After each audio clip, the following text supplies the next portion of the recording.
s'il vous plaît, à nos... Voilà, je suis Maître Amadou Ali Kane. J'étais candidat de R3D, de regard différent pour le développement durable, pour cette élection. Et j'ai été malheureusement le premier invalidé, parce que j'ai été contrôlé en deuxième position après Boubacar Camara. Et on m'a sorti vraiment des arguments fallacieux pour m'invalider. Et j'ai choisi de ne pas faire de recours, parce que je n'entends rien des recours.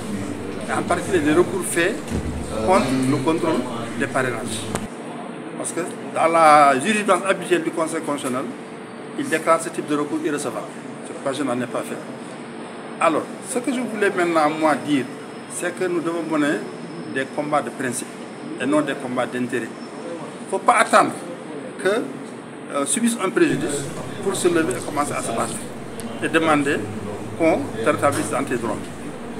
En avril 2021, Maître Abdoulaye Tine avait saisi la Cour de la CEDEAO contre la loi sur le parrainage.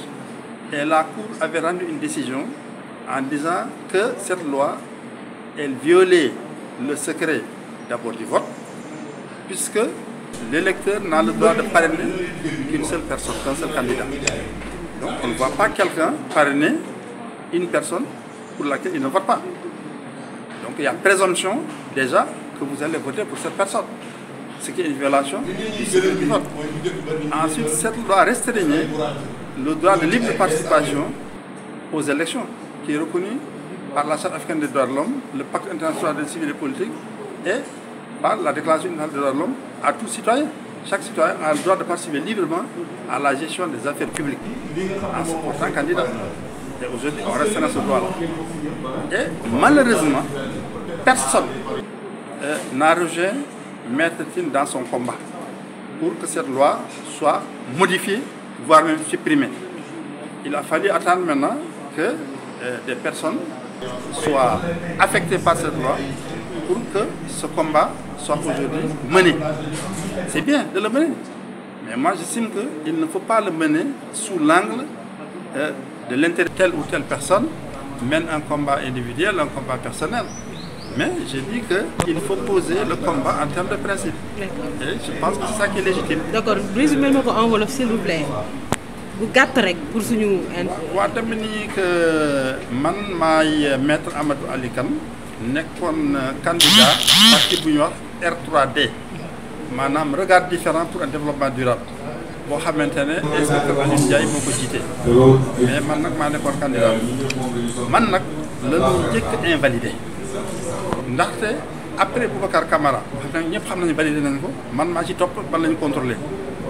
ndaxte ki ci war a topp ak yi bu noire kenn contrôlé wu ko troisième bi Ousmane Kane kenn contrôlé wu ko quatrième bi Ousmane Sonko avocat ñëwul donc man mi nekkoon cinquième tirage au sort bi man la ñu contrôlé léegi nag bi ñu ma contrôlé génneel ma façon bu ne ba ci mujjantal gi daal ñu éliminer ma lu tolloog 43 000 parrainages alors ñu invalidé ma léegi nag dama wax ni tey que loi parrainage bii nii ñuy sikkal te bu bari sikk te muy dëgg loi boobu am na koo xamante ne ku tudd Maître Abdoulaye Tine yóbbu woon na ko Cour de la CEDEAO en avril 2021 ñooñu atte wax Sénégal na changé loi bi ndaxte loi bi benn dafay xaawi sutura électeur bi parce que dafay wane ku mu àndal kan lay woteel te ñëpp xam nañu vote dafa nekk secret parce que kenn xalaatul nga dem parrainer koo xamante ne du nekk sa candidat donc bu ñu nee yow benn nga war a parrainer loolu mooy kii ngay woteel nee nañu loolu dañ ko violation la. deuxième violation ñu ne dafay wàññi droit bu nit ñi am nekk candidat aux charges publiques maanaam ñëw bokk ci ñi wut seeni réew wut ay charges ay responsabilités parce que dafay teg ay conditions yoo xamante ne day indi ay jafe-jafe ci loolu.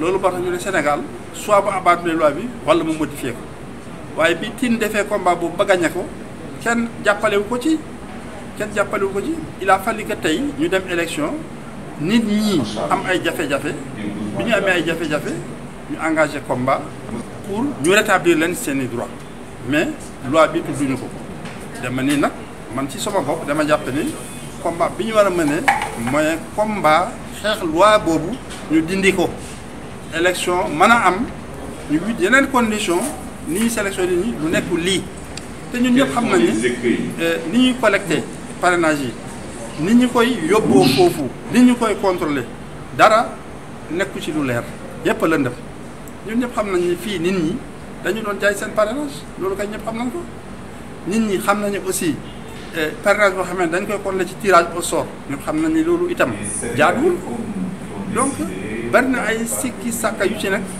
ba ci machine yi koy contrôlé loolu moo xam ne loi boobu nag jot na nag ñu teg ko de côté wut leneen lu nekkul li parce que wane na ay limitam wane na vraiment nekkul loi bu baax